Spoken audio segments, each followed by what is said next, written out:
Celebrar os fiéis defuntos é tocar o limite da nossa existência. Nós sabemos que uma passagem poderá acontecer na nossa vida. É a passagem da morte. E a morte biológica. Se Cristo voltar enquanto estivermos vivos, não sabemos exatamente o que vai acontecer, mas provavelmente ali não experimentaremos a morte, por assim dizer. Mas isso aqui é teologia, não vamos entrar nisso. O fato é que nós estamos num caminho e que esse caminho terá um fim, que é a morte biológica. Mas mesmo a morte biológica, ela é temporal, e já já eu vou explicar isto. Ocorre que diante do evento morte, sobretudo esta biológica, nosso ser meio que se rebela. Como é que pode acontecer a morte? E imediatamente, quando falamos dela, nós perguntamos qual é o sentido da nossa vida. Porque não tem nenhuma lógica receber um dom tão grande, tão bonito, que é o dom da vida. Poder viver a alegria de ver a existência, de ver paisagens fantásticas, de conhecer pessoas profundas, de realizar coisas boas e de uma série de coisas que a vida nos proporciona para que tudo acabe um dia com a morte. Não, o ser humano se rebela diante disso. Ele não aceita. E é natural que não aceitemos. A morte entra no mundo por causa do pecado. Muito bem.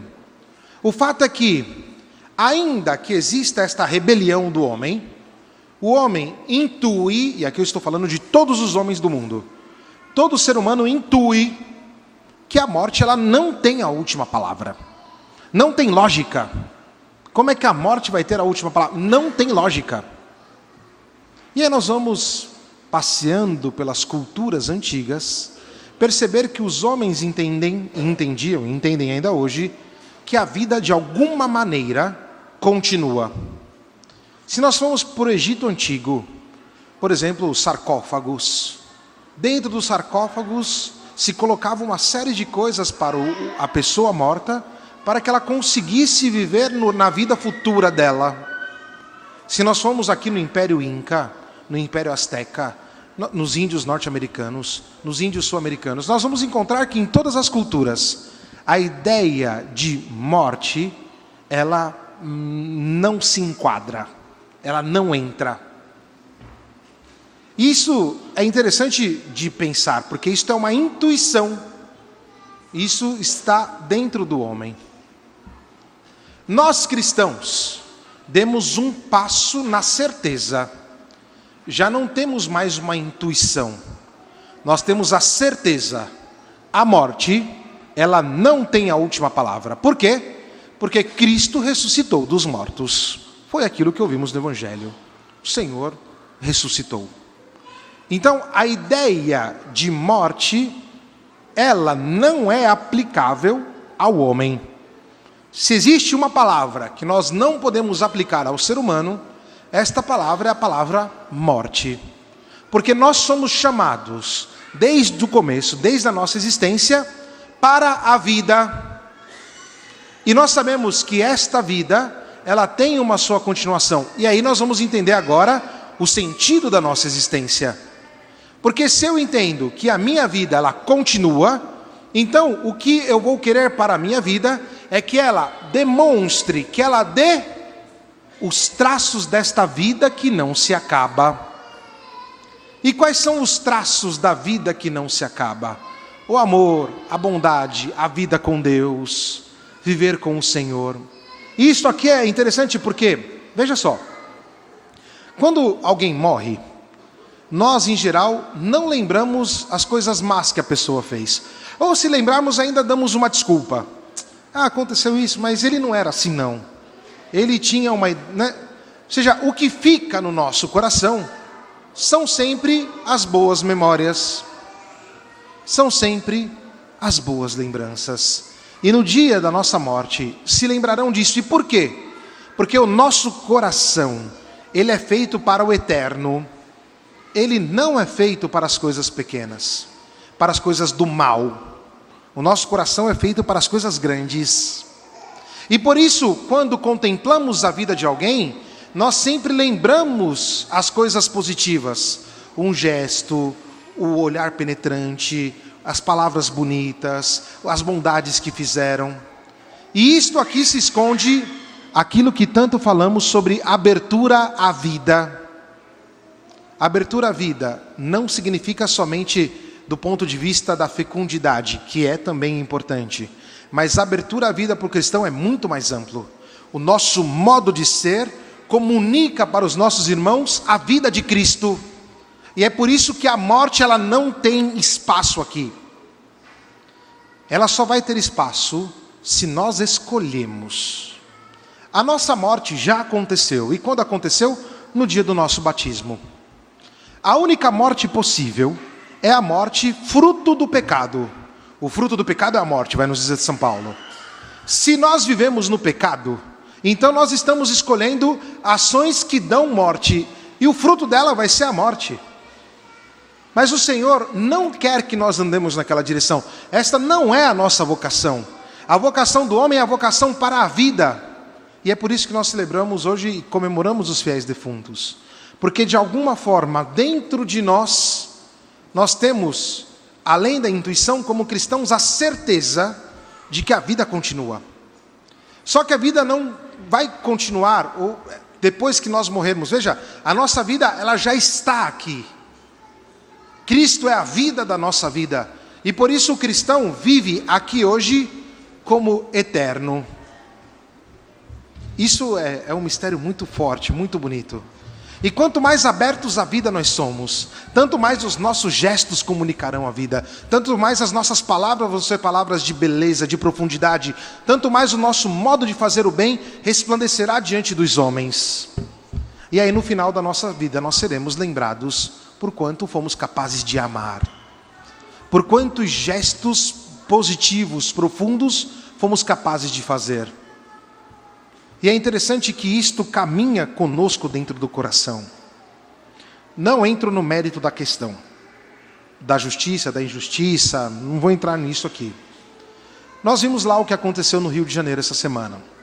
Situação deprimente, chata de todos os pontos de vista, Mas, repito, não vou entrar no mérito da questão.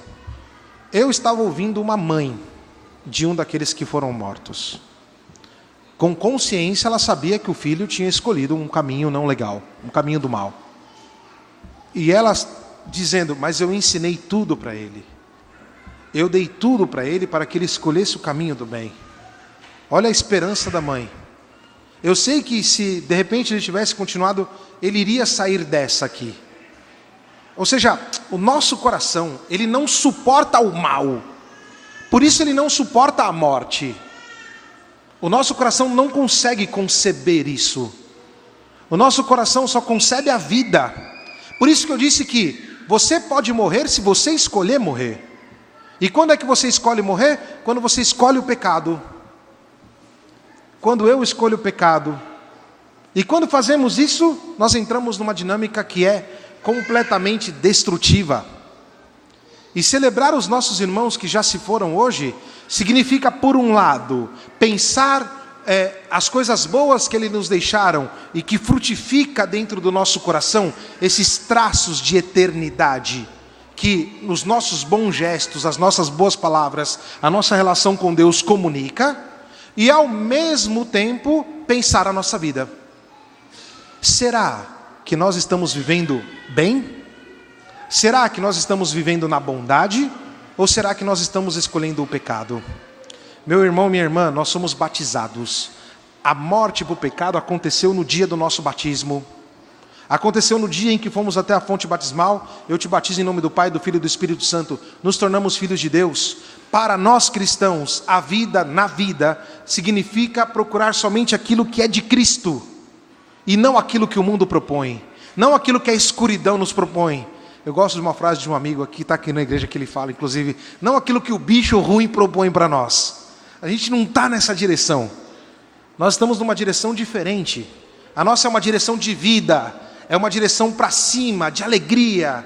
É uma direção que comunica a beleza da nossa existência. E mesmo que a morte biológica nos atinja, provavelmente nos atingirá, essa morte é também temporária. E por quê? Porque nós acreditamos na ressurreição. E nós vamos ressuscitar com um corpo glorioso. Como será esse corpo glorioso? Não sabemos. Mas quer dizer que a morte biológica, ela também é temporária. Porque o dia que Cristo voltar, todos os mortos ressuscitarão, todos. E depois, no julgamento final, cada um vai para o seu destino, para a sua escolha. Enquanto você respira, você tem a possibilidade de escolher a vida de Cristo. Veja, a gente falou um pouquinho aqui dessa questão do Rio de Janeiro, mas imagine só que no momento da morte de Cristo, tinha ao lado dele 2 ladrões. Um se arrependeu e falou: meu querido, você não está vendo que a gente é malfeitor e que a gente que está correto, a gente está aqui? Mas esse homem aqui está nos dando a possibilidade de ser salvos. O cara se arrependeu, foi o primeiro santo canonizado. Hoje ainda você estará comigo no paraíso. O bom ladrão, a gente tem certeza absoluta que está com Jesus no céu. Agora imagina você que a gente pode pedir intercessão para ele, né? Já pediu intercessão para o ladrão que está no céu? É um pouco contraditório isso, não? Ou seja, no último segundo da vida do cara, ele se arrependeu. No último segundo ele olhou a vida da vida, olhou o Cristo, reconheceu os erros dele, o pecado dele, e Jesus falou: hoje você vai estar comigo no paraíso. Isso é de uma grandeza enorme. O outro, por sua vez, não quis saber de Jesus. E veja que essa posição e oposição, nós vivemos todos os dias. A escolha entre a morte e a vida está diante de nós a cada instante. E o que nós escolhemos? A ressurreição de Cristo, a vida nova de Jesus? Reconhecemos e queremos viver o caminho da santidade que celebrávamos ontem? Queremos viver a nossa vida com esta abertura total à vida? Ou nós queremos viver a mesquinharia, o egoísmo, a falta de inteligência, a fofoca, a mentira e tantas outras coisas que podemos falar aqui, que só geram morte? Qual é o nosso passo? Hoje, deixo para vocês algumas diquinhas culturais que são interessantes. Se você puder, escute o Requiem de Mozart. Requiem de Mozart. Vai lá no Spotify, no Apple Music, tem lá, Requiem Mozart. É uma obra-prima. O Requiem é descanso, não? Que é uma missa feita para os fiéis defuntos. O segundo canto, que é acho que é o segundo, se não o segundo é o terceiro, que é o Dies Irae, mostra exatamente essa força do combate. Dies Irae, a força da nossa vida que quer viver para sempre.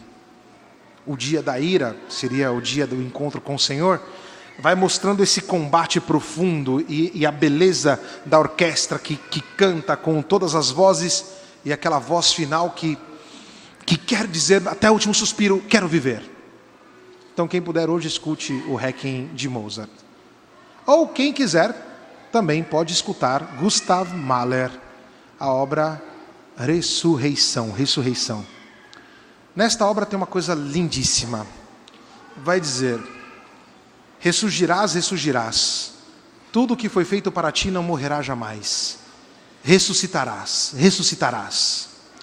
A música é legal porque ela vai colocando os tenores e os graves cantando ressuscitará, com a voz da multidão, dos povos que querem viver para sempre. Mas aí tem aquela voz da soprano que vem no final, cantando lindamente, tomando espaço dentro do coro, dentro da sinfonia. E chega num momento em que aquela voz da soprano, com uma leveza, como uma brisa, ela vai crescendo e vai tomando isso como uma afirmação profunda. Você ressuscitará, tudo que foi feito para ti não morrerá jamais. Ressuscitará. Isso é o respiro da nossa alma. Isso é a beleza da nossa vida. E nós já podemos viver como ressuscitados. Já podemos viver a nossa vida na vida de Cristo. E é por isso que hoje celebramos o último artigo do nosso credo. Creio na ressurreição da carne e na vida eterna. É isso que nós acreditamos. E é isso que determina a nossa existência. Quem vive com bicho do mal, bicho ruim, não entendeu isso. Quem prefere os pecados não entendeu que a nossa vida, o bem feito hoje, grita eterno. O bem feito hoje, o amor feito agora, grita para sempre. E se o nosso desejo é não morrer nunca, a única possibilidade é viver em Cristo, que venceu a morte. E viver como discípulo dele, de tal modo que as pessoas vejam na nossa vida Cristo resplandecido. O último ponto é, e a terceira dica cultural seria essa, não? De Olaf Bull, que é um poeta norueguês. Ele vai dizer que essa poesia, na verdade, está dentro de um romance. Tem um determinado momento que um camarada vai todos os dias visitar a sua esposa, né? Todo dia lá, visita a esposa e tal, e aí um dia passa um monge cisterciense, um padre, e começa a dialogar com essa pessoa. Só que o diálogo daquele homem era um diálogo sem esperança, dizendo, minha vida acabou, perdi o sentido, não sei o que, tarará, parará. E aí o monge vai dizer para ele assim, querido, tudo que foi vivo não poderá morrer. Ou, uma tradução mais livre, tudo que foi vivo não morrerá jamais. Ou seja, se tem verdadeiro amor, se tem Cristo na história, não morre. Se não tem Cristo, morre. E aí a nossa vida é essa. Se tem Cristo, viveremos sempre. Se não tem Cristo, morreremos sempre. A escolha é tua. A escolha é tua. A igreja não afirma que tem ninguém no inferno. Afirma que quem morrer em pecado mortal poderá ir para o inferno. Mas a questão é, diante de Cristo, um dia nós nos apresentaremos. A vida biológica, ainda que acabe aqui, ela retomará uma transformada. Estaremos diante do Senhor e daremos conta da vida na nossa vida. Podemos viver uma vida cheia de vida ou viver uma vida cheia de morte. O final, aí é você que escolhe.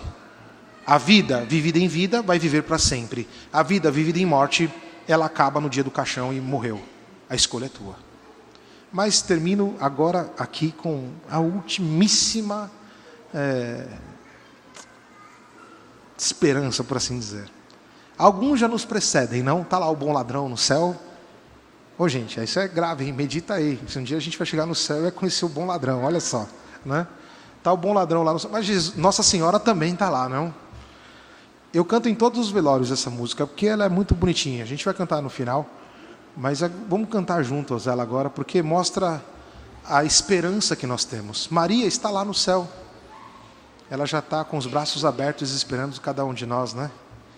E aí a gente sempre canta. Você tem a nota dela aí? Com minha mãe estarei na santa glória um dia, junto da Virgem Maria, no céu triunfarei. No céu, com minha mãe estarei. No céu, com minha mãe estarei. E quem é que pode ver triste diante de uma certeza dessa, não? Que Maria interceda por nós. Que assim seja. Amém.